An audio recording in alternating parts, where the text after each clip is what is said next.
Fantasme, la première église des premiers siècles, 2 premiers siècles, 3 premiers siècles maximum avant l'invention du catholicisme, et on dit qu'à l'époque c'était parfait, que tout le monde s'entendait bien et qu'il n'y avait pas de division, mais c'est absolument faux. Vous n'avez qu'à bien lire votre Bible. Quand vous lisez les écrits de Paul et toutes les autres épîtres, vous verrez que tout de suite, il y a des divisions à Corinthe, chez les Galatiens, partout où Paul écrit, par exemple, même Jean, dans ses épîtres, ils écrivent qu'il y a des personnes qui viennent et qui essayent de diviser les frères et sœurs sur divers sujets, divers points. Et donc, en fait, il y avait des divisions à cette époque déjà. Il y en avait beaucoup. Alors, oui, il y en a certainement plus à notre époque, mais c'était vraiment énorme à l'époque. Et maintenant, on peut dire que c'est peut-être pire aussi dans certains domaines, parce que c'est carrément institutionnalisé. Ok. Donc, avant la création de l'Église catholique, eh bien, l'Église principale, c'était celle de Jérusalem. Et ensuite, ce qui s'est passé, c'est que suite à une rébellion des Juifs, eh bien, les Romains ont décidé d'expatrier, de virer de la Judée tous les Juifs, et même les chrétiens, car les chrétiens à l'époque étaient des Juifs. Et l'Église n'était qu'une secte parmi les autres, comme les pharisiens, comme les sadducéens, comme les nazaréens, etc. Et oui, tout ça, ça s'appelait des sectes, en fait, pour les Juifs. Hein, et c'était normal pour eux, il n'y avait pas de souci, ça n'avait pas la même connotation qu'aujourd'hui, le mot secte. Et bien, comme c'était des Juifs aussi, les chrétiens, eh bien, ils ont été eux aussi dégagés de la Judée. Et ça, c'est bien triste parce que à l'époque, quand on voulait savoir comment régler un point de doctrine, comme par exemple Paul qui s'était dirigé vers les non-chrétiens, enfin vers les non-juifs, eh bien quand il avait eu des choses qu'il voulait vérifier, il est allé voir en premier lieu les apôtres dans l'église de Jérusalem. Donc Pierre, Jacques, Jean, etc. C'est vers eux qu'il s'est tourné. Et c'était vraiment important pour lui parce qu'il disait si je n'ai pas leur accord, alors j'ai couru en vain. C'est-à-dire que tout ce que j'ai fait, c'est du vent. Donc c'était vraiment important pour Paul, cette église de Jérusalem, qui était l'église principale vers qui tout le monde se tournait quand il y avait quelque chose à vérifier. Et aujourd'hui, cette église de Jérusalem, elle n'existe plus. Pourquoi? Parce que les Juifs ont été virés de la Judée et que tout ça, ça a été renommé Palestine. Voilà, et que c'était interdit de parler même hébreu dans ce pays jusqu'à 1940, enfin, pas jusqu'à 1946, mais enfin, voilà. Les Romains avaient interdit de parler hébreu. Voilà, j'ai dit une bêtise. Mais les Romains, eux, à l'époque, quand ils ont viré tout le monde en 90, par là, après Jésus-Christ, ils ont interdit de parler hébreu et d'avoir la religion de l'Éternel et de Jésus. Donc, en Israël, vous allez trouver des églises catholiques, des églises protestantes, des églises évangéliques, peut-être même des témoins de Jéhovah, etc. Mais tout ça, ce n'est plus l'église originale. Vous ne pouvez pas vous tourner vers eux pour avoir la vérité. En fait, maintenant, pour avoir la vérité biblique, la seule façon, c'est de vous tourner vers la Bible. Alors, tu me diras, mais oui, mais David, mais maintenant, il y a Rome, il y a le pape, c'est l'autorité, etc. Mais ça, c'est pas dans la Bible et c'est même anti-biblique.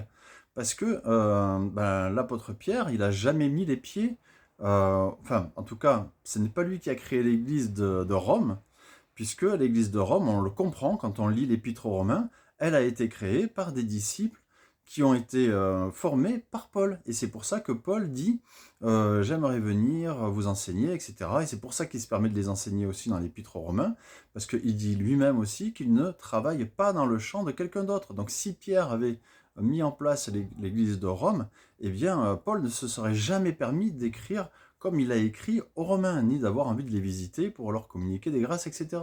Pour lui, il ne travaille jamais dans le champ d'un autre. Il ne travaille que dans le champ qu'il a lui-même planté. Et il a planté ce champ indirectement par le biais de disciples qu'il a déjà formés et qui sont venus à Rome suite à cette expatriation d'Israël. Et voilà.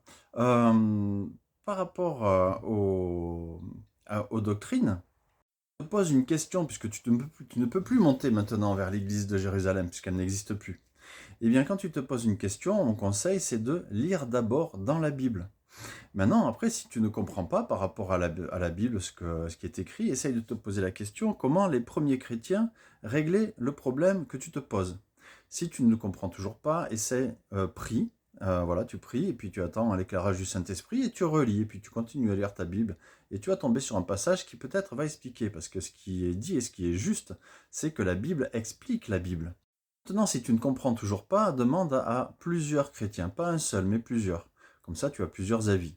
Et puis, si tu comprends vraiment pas, à ce moment-là, tu peux acheter un bouquin, parce qu'il y en a qui ont écrit des bouquins. Il y a beaucoup de gens, même des pasteurs, qui écrivent beaucoup de bouquins. Et tu te demandes s'ils sont pasteurs ou écrivains. Même, tu te demandes si tu as encore le temps de lire la Bible avec tous les bouquins qu'ils écrivent. En tout cas, bon, voilà. Il y en a qui écrivent des livres pour de bonnes raisons, il y en a c'est pour se faire du pèse, ça dépend, sa motivation. Là aussi, il faut examiner puisque la Bible te dit que tu as le Saint-Esprit et que tu peux discerner les bonnes choses pour toi. Moi, je vais te dire, j'ai acheté beaucoup de bouquins et on m'en a prêté beaucoup, j'en ai lu beaucoup, et j'ai constaté une seule chose, la Bible suffit largement, quoi, hein, la plupart du temps, sauf pour les choses historiques. Par exemple, s'il y a des choses historiques que tu comprends pas, que tu connais pas, l'histoire de l'Église des 2 premiers siècles, elle est très peu documentée. Donc là, si tu arrives à trouver un bouquin vraiment de valeur sûre, moi je te recommande Jean-Marc Taubois, et bien là, tu peux apprendre beaucoup de choses, parce que là, la Bible ne t'en parle pas. Ou par exemple, des paroles de Paul qui sont difficiles à comprendre des fois. Hein, par exemple, nous, si on veut assurer quelqu'un qui nous pose la question, oui, mais vous, dans vos églises de maison, comment ça se fait que les femmes, elles ont le droit de prendre la parole, de prophétiser, d'enseigner, gna gna gna gna gna gna. Alors que Paul, il dit certaines choses.